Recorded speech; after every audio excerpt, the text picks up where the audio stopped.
पोल्तू ने लगाया बॉस के साथ रहने का अहाना पर आरोप।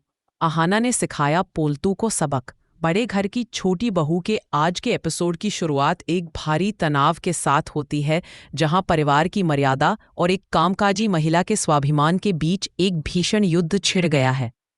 अहाना, जो न केवल इस घर की बहू है बल्कि एक ईमानदार कर्मचारी भी है, आज खुद को एक ऐसे दोराहे पर खड़ा पाती है जहां उसका चरित्र और उसका करियर दोनों दांव पर लगे हैं।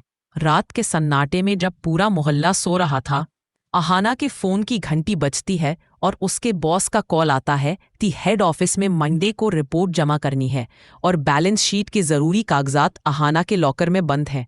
अहाना एक जिम्मेदार कर्मचारी की तरह दफ्तर जाने का फैसला करती है, क्योंकि उसे पता है कि उसका प्रोबेशन पीरियड चल रहा है और एक छोटी सी लापरवाही उसकी मेहनत पर पानी फेर सकती है।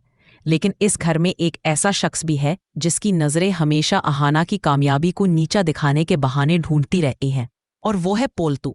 पोल्तू, जिसकी अपनी नीयत साफ नहीं है और जिसने हाल ही में एक नया तमाशा खड़ा किया है। अहाना को रात के वक्त घर से निकलते देख अपने मन में नफरत का जहर घोलने लगता है। उसे लगता है कि अहाना को झुकाने का इससे बेहतर मौका उसे दोबारा नहीं मिलेगा।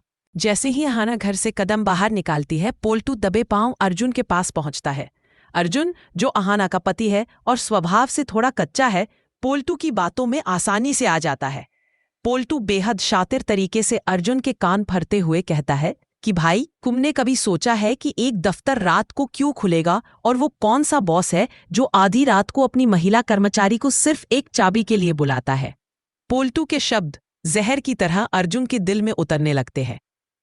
वह अहाना के चरित्र पर बेहद घिनौना कीचड़ उछालते हुए कहता है कि तुम्हारी बीवी ऑफिस काम करने नहीं बल्कि अपने सीनियर ऑफिसर्स को पटाने जाती है ताकि उसे बड़े प्रोजेक्ट्स मिल सके और उसकी तरक्की जल्दी हो सके। वह यहाँ तक कह देता है कि अहाना ने थोड़े से पैसे और प्रमोशन के लालच में अपने ईमान का सौदा कर लिया है। अर्जुन, जो पहले से ही अहाना के देर रात ऑफिस जाने से थोड़ा असहज था, पोल्तू की इन बातों को सुनकर अपना आपा खो बैठता है। उसे लगता है कि शायद उसकी चुप्पी का अहाना गलत फायदा उठा रही है। जब अहाना ऑफिस से वापस आती है तो घर का माहौल किसी श्मशान जैसा ठंडा और डरावना होता है।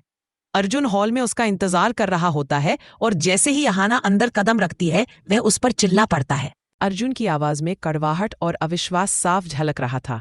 वह अहाना से सीधे तौर पर पूछता है कि क्या सच में उसे काम था या वह किसी और मकसद से बाहर गई थी। अहाना यह सुनकर सन्न रह जाती है कि उसका अपना पति उस पर शक कर रहा है, लेकिन आग में घी डालने का काम पोल्तू करता है, जो पीछे से खड़ा होकर हंसते हुए कहता है कि अहाना, अब तुम क्या बहाना बनाओगी? सबको पता चल गया है कि तुम प्रोजेक्ट्स पास करवाने के लिए अपने बॉस के साथ वक्त बिताती हो। अहाना की आंखों में आंसू आ जाते हैं, लेकिन वह कमजोर रही पड़ती। वह अर्जुन को समझाने की कोशिश करती है कि नौकरी में कभी कभी ऐसी आपातकालीन स्थितियां आ जाती हैं, लेकिन अर्जुन पोल्तू के बहकावे में इतना आ चुका था कि वह अहाना की एक बात सुनने को तैयार नहीं था। वह साफ लहजे में अहाना को अल्टीमेटम दे देता है कि आज के बाद तुम उस दफ्तर की दहलीज पार नहीं करोगी, और अगर तुम्हें इस घर में रहना है तो अपनी नौकरी छोड़नी होगी। अहाना के लिए यह किसी गहरे सदमे से कम नहीं था, क्योंकि उसने इस नौकरी के लिए दिन रात एक किए थे। अगली सुबह घर में फिर से वही तनाव बरकरार रहता है।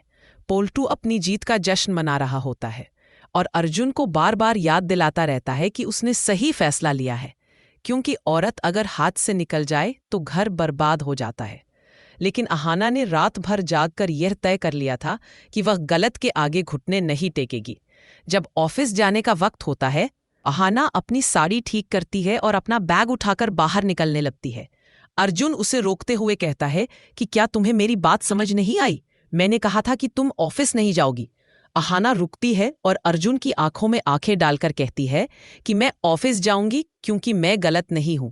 अगर मैं आज रुक गई तो इसका मतलब ये होगा कि मैंने उन झूठे आरोपों को स्वीकार कर लिया है जो पोल्तू जी ने मुझ पर लगाए हैं। मैं अपने परिवार के लिए मेहनत कर रही हूं और मेहनत करना कोई गुनाह नहीं है। अर्जुन उसे रोकने की कोशिश करता है, लेकिन अहाना के इरादे फौलादी थे। वह अर्जुन के खिलाफ जाकर घर से निकल जाती है, जो इस घर की परंपरा के खिलाफ एक बहुत बड़ा विद्रोह था। पोल्तू इस बात को देखकर और भी बौखला जाता है। वह अर्जुन के पास जाकर फिर से भड़काऊ बातें करने लगता है कि देखो भाई, तुम्हारी बीवी ने तो तुम्हारी इज्जत की धज्जियां उड़ा दी, वह तुम्हारी बात मानने को तैयार ही नहीं है। इसका मतलब साफ है कि उसका बॉस उसके लिए तुमसे ज्यादा अहमियत रखता है। अर्जुन का गुस्सा 7वें आसमान पर पहुंच जाता है। वह अहाना के पीछे दफ्तर जाने का फैसला करता है ताकि वह अपनी आंखों से देख सके कि वहां क्या चल रहा है। इधर अहाना दफ्तर पहुंचकर अपना काम खत्म करती है और अपने बॉस को सारी स्थिति स्पष्ट करती है। उसे पता चलता है कि पोल्टू ने न केवल अर्जुन के कान भरे थे, बल्कि उसने अहाना के ऑफिस में भी कुछ अज्ञात फोन करके उसके बारे में गलत अफवाहें फैलाई थीं ताकि उसकी नौकरी पर आंच आ जाए। अहाना को समझ आ जाता है कि यह लड़ाई सिर्फ घर की नहीं बल्कि उसकी पहचान की है। वह तय करती है कि वह पोल्टू को ऐसा सबक सिखाएगी कि वह दोबारा किसी महिला के चरित्र पर उंगली उठाने की हिम्मत नहीं करेगा। शाम को जब अहाना वापस घर आती है तो वह अपने साथ कुछ ऐसे सबूत लाती है जो पोल्टू के पैरों तले जमीन खिसका देते हैं। वह घर के सभी बड़ों को हॉल में इकट्ठा करती है। पोल्टू को लगता है कि शायद अहाना अब माफी मांगने वाली है, लेकिन अहाना के हाथ में कुछ फाइल्स और एक रिकॉर्डिंग होती है। अहाना अर्जुन और सासू माँ के सामने खुलासा करती है कि पोल्टू जिसे ऑफिस की इमरजेंसी कह रहा था, वो दरअसल पोल्टू की ही रची हुई एक साजिश थी। अहाना दिखाती है कि कैसे पोल्टू ने ऑफिस के कुछ पुराने कर्मचारियों के साथ मिलकर बैलेंस शीट में गड़बड़ी करने की कोशिश की थी ताकि अहाना पर इल्जाम आए और उसे नौकरी से निकाल दिया जाए।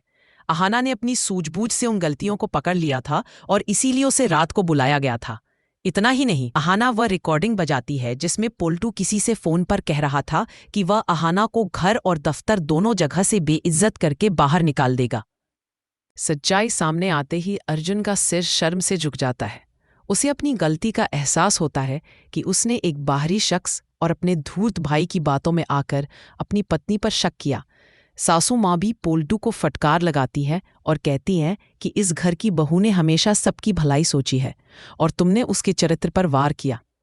अहाना पोल्टू के पास जाती है और बेहद शांत लेकिन सख्त लहजे में कहती है कि पोल्टू जी, एक औरत को घर की 4 दीवारी में कैद करना आसान हो सकता है, लेकिन उसके स्वाभिमान को कुचलना नामुमकिन है। आप जैसे लोग समाज के लिए वो दीमक हैं जो एक हंसते खेलते परिवार को अंदर से खोखला कर देते हैं। अहाना अर्जुन से भी कहती है कि रिश्ता विश्वास की बुनियाद पर टिकता है, न कि किसी की कही सुनी बातों पर।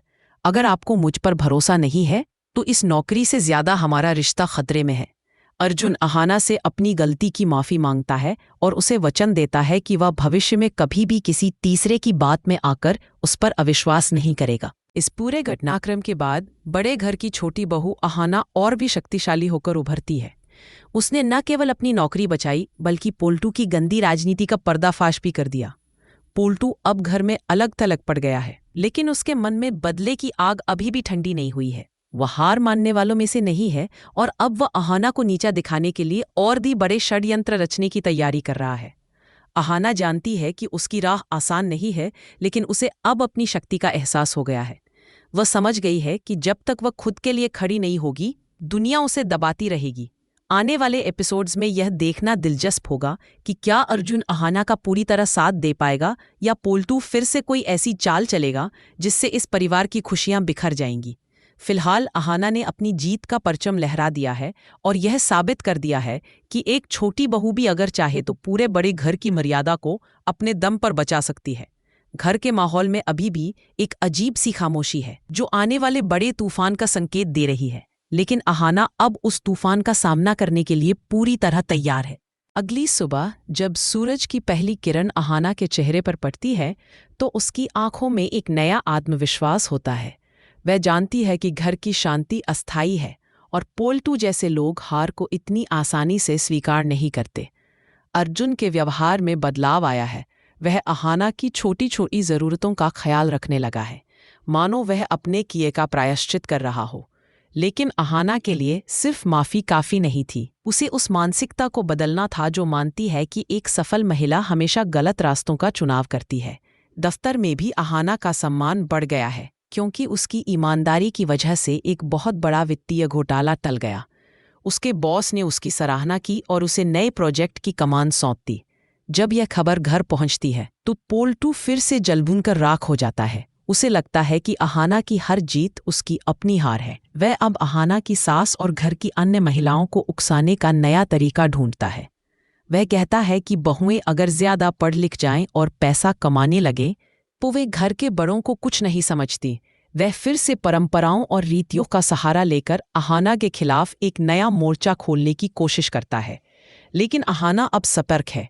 उसे पता है कि युद्ध का मैदान बदल चुका है और अब उसे सिर्फ अपने काम से नहीं बल्कि अपनी बुद्धिमत्ता से विरोधियों को परास्त करना होगा। कहानी अब एक ऐसे मोड़ पर है जहां प्यार, विश्वास, विश्वासघात और स्वाभिमान का एक अनोखा संगम देखने को मिलेगा।